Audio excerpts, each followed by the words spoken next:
PSC പരീക്ഷയ്ക്ക് prepare ചെയ്യുന്നവരാണോ നിങ്ങൾ എങ്കിൽ നിങ്ങൾ തീർച്ചയായും പഠിച്ചിരിക്കേണ്ട അല്ലെങ്കിൽ മനസ്സിൽ ഉറപ്പിച്ചു വെക്കേണ്ട കറണ്ട് അഫയേഴ്സ്.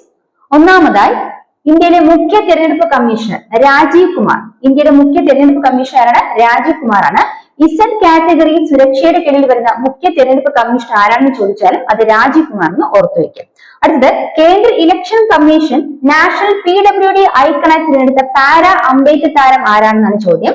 കേന്ദ്ര election commission national PWD means persons with disabilities ഐക്കണായി തിരഞ്ഞെടുത്ത പാരാ അമ്പെയ്ത്ത് താരം ആരാണ്? ശീതൾ ദേവിയാണ്. അപ്പൊ നോക്കുക, കേന്ദ്ര ഇലക്ഷൻ കമ്മീഷനാണ് നാഷണൽ PWD ഐക്കൺ ആയി തിരഞ്ഞെടുത്തത്. ആരെയാണ് തിരഞ്ഞെടുത്തത്? പാരാ അമ്പെയ്ത്ത് താരത്തെയാണ് തിരഞ്ഞെടുത്തത്. അത് ശീതൾ ദേവിയാണെന്ന് കൂടെ ഓർത്തുവെക്കുക. ഇനി ഇന്ത്യൻ നാവികസേനയുടെ 26ാമത് മേധാവി ആരാണെന്ന് ചോദിച്ചാൽ അഡ്മിറൽ ദിനേശ് കുമാർ ത്രിപാഠിയാണെന്ന് ഓർത്തുവെക്കുക. ഇന്ത്യൻ നാവികസേനയുടെ 26ാമത് മേധാവി ആരാണ്? അഡ്മിറൽ ദിനേശ് കുമാർ ത്രിപാഠിയാണെന്ന് ഓർത്തുവെക്കുക. അടുത്ത, ഇന്ത്യയുടെ ആദ്യ തദ്ദേശ ആളില്ലാ ബോംബർ വിമാനം ഏത് പേരിൽ അറിയപ്പെടുന്നു? FWD-200 എന്ന പേരിൽ അറിയപ്പെടുന്നു. ഇന്ത്യ വികസിപ്പിച്ച ആദ്യത്തെ തദ്ദേശ ആളില്ലാ ബോംബർ വിമാനം FWD-200 എന്ന പേരിൽ അറിയപ്പെടുന്നു. അടുത്ത, 2024 ഏപ്രിൽ ഇന്ത്യ വിജയകരമായി പരീക്ഷിച്ച ദീർഘദൂര ക്രൂയിസ് മിസൈലിന്റെ പേര് ആരാണെന്ന് ചോദിച്ചാൽ നിർഭയാണെന്ന് ഓർത്തുവെക്കുക.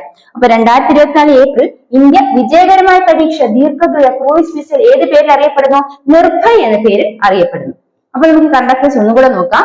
ആദ്യമായി, ഇന്ത്യയിലെ മുഖ്യ തെരഞ്ഞെടുപ്പ് കമ്മീഷൻ ആരാണ്? രാജീവ് കുമാർ ആണ്. അദ്ദേഹം ഇസഡ് കാറ്റഗറി സുരക്ഷയുടെ കീഴിൽ വരുന്ന മുഖ്യ തെരഞ്ഞെടുപ്പ് കമ്മീഷൻ കൂടിയാണെന്ന് കൂടെ ഓർത്തുവെക്കുക.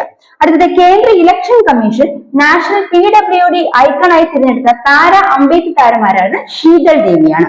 അടുത്തത്, ഇന്ത്യൻ നാവികസേനയുടെ 26ാമത് മേധാവി അറിയപ്പെടുന്നത് അഡ്മിറൽ ദിനേശ് കുമാർ ത്രിപാഠിയാണെന്ന് ഓർത്തുവെക്കുക. ഇനി ഇന്ത്യ വികസിപ്പിച്ച ആദ്യത്തെ തദ്ദേശ ആളില്ലാ ബോംബർ വിമാനം FWD-200 ആണെന്ന് കൂടെ ഓർത്തുവെക്കുക.